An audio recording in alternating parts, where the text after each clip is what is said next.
ತಾಳವಾಡಿಯಿಂದ ಮುಂದೆ ತಿಂಗಣಾರ ಬರ್ತದೆ. ತಿಂಗಣಾರಿಂದ ಅದ್ರ ಊರದು ಫಾರೆಸ್ಟ್ ಎಲ್ಲ ಇಂಟೀರಿಯರು.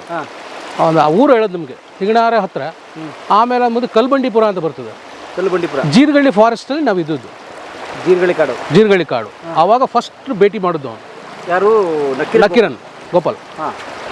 ಮೊದಲು ಏನಾಯ್ತಾ? 7 ದಿನ 11 ದಿನ ಡೈಲಿ ಹಿಂಗೇನೆ ಎದ್ದೇಳೋದು, ಊಟ ಮಾಡೋದು,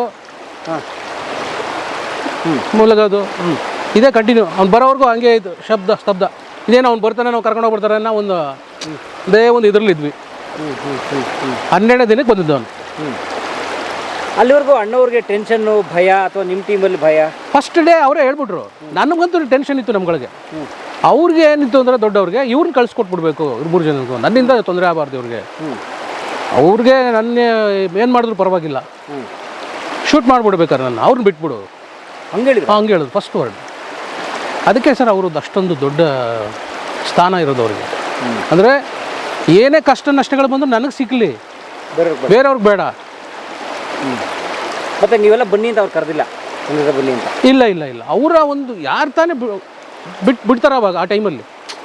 ಅಂತ ಇವ್ರನ್ನ ಕರ್ಕೊಂಡು ಹೋಗ್ತಾ ಇರ್ಬೇಕಾದ್ರೆ ಕಷ್ಟದಲ್ಲಿ ಇರ್ತಕ್ಕಂಥವ್ರ ಟೈಮಲ್ಲಿ ನ್ಯಾಚುರಲ್ ನಮಗೆ ಬಂದ್ಬಿಡ್ತಾವೆ ಭಾವನೆ. ಅದು ಯಾರಿಗೆ ಬರ್ತದೋ ಬಿಡ್ತದೆ ಅದು. ಗೋವಿಂದರಾಜ್ ಅವ್ರ ಮಾಮನೂ ರೆಡಿ ಆದರು, ಮತ್ತು ನಾಗಪ್ಪ ಮಾರೇನು ರೆಡಿ ಆದರು. ನಾವು 3 ಜನ ರೆಡಿ ಆಗ್ಬಿಟ್ವಿ ಅವಾಗ. ಎಲ್ಲ ನಾವೇ ವಾಲಂಟಿಯರ್ ಹೋಗೋದು. ಇಲ್ಲ ಯಾರು ಎಲ್ಲಿ ಹೇಳ್ತಾರೆ ಅಲ್ಲಿ ಅವ್ರು ಕರ್ಕೊಂಡು ಹೋಗ್ತಾರೆ. ನಾವೇ ನುಗ್ಗು ಅಂತ ನುಗ್ಗಿದ್ವಿ ಅಷ್ಟೇ. ಈಗ ನಕೀರನ್ ಬಂದಿದ್ದು 11ನೇ ದಿನಕ್ಕೆ, 12ನೇ ದಿನಕ್ಕೆ. ಅಲ್ಲಿವರೆಗೂ ನಿಮ್ಮ ಬಟ್ಟೆ ಬರೆ ಏನಿಲ್ಲ, ಒಂದೇ ಇತ್ತು ನಮಗೆ. ಒಂದೇ ಬಟ್ಟೆ, ಒಂದೇ ಇದು. 11 ದಿವಸ ಒಂದೇ ಬಟ್ಟೆ. ಒಂದು ಪಂಚೆ ಕೊಟ್ಟಿದ್ದ ನನಗೆ ವೀರಪ್ಪನೇ. ಗೋವಿಂದರಾಜ್ ಒಂದು ಪ್ಯಾಂಟ್ ಇತ್ತು. ಅಂದರೆ ಇಲ್ಲಿ ಮಲ್ಗಕ್ಕೆ ಬರ್ತಿರಲ್ಲ ಈ ಮನೆಗೆ, ಅಲ್ಲಿ ಅವಾಗ ಒಂದು ಪ್ಯಾಂಟ್ ಇತ್ತು ಅವ್ರ ಹತ್ರ, ಒಂದು ಬನಿಯನ್ ಇತ್ತು. ನಾವೆಲ್ಲ ಅದನ್ನು ವಾಶ್ ಮಾಡೋದು ಇದೇ ಥರ ಒಳೆನಲ್ಲಿ ಒಣಗಿಸ್ಬಿಟ್ಟು ಅದನ್ನೇ ಹಾಕೊಳ್ಳೋದು. ಅಲ್ಲಿ ಗಂಟೆ ಹಂಗೆ ಒಂದೇ ಶರ್ಟು. ಅಪ್ಪಾಜಿಗಿತ್ತು, ಅಣ್ಣವ್ರಿಗಿತ್ತು ಒಂದು ಶರ್ಟು. ಹೆಂಗಿತ್ತು ಅಂದರೆ ಅದೇ ಇವರು ಗೋವಿಂದರಾಜ್ ಅವ್ರು ತಂದಿದ್ರಲ್ಲ, ಈ ಮನೆಗೆ ಮಲಗಕ್ಕೆ ಬಂದಿದ್ರಲ್ಲ ಸರ್ ಅವತ್ತು ನೈಟು. ಆ ಒಂದು ಬ್ಯಾಗ್ಲಿ ಇಟ್ಕೊಂಡಿದ್ರು ಅವರು, ಒಂದು ಪಂಚೆ, ಒಂದು ಶರ್ಟ್ ಎಲ್ಲ. ಅದು ಅವ್ರಿಗೆ ಯೂಸ್ ಆಯಿತು ಅವತ್ತು.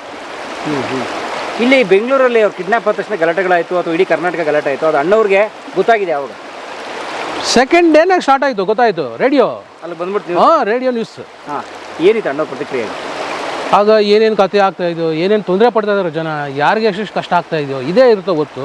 ನನಗೆ ತೊಂದರೆ ಆಗಿದೆ ಅಂತ ಯಾವತ್ತೂ ಅವ್ರು ಹೇಳ್ಕೊಂಡಿಲ್ಲ, ಹೇಳ್ಕೊಳ್ಳೋದು ಇರಲಿಲ್ಲ ಅವರು. ನನಗೆ ತೊಂದರೆ ಬಿಟ್ಬಿಡು ಅಂತ? ಇಲ್ಲ ನೆವರ್, ಹೇಳ್ತಾನೆ ಇರಲಿಲ್ಲ.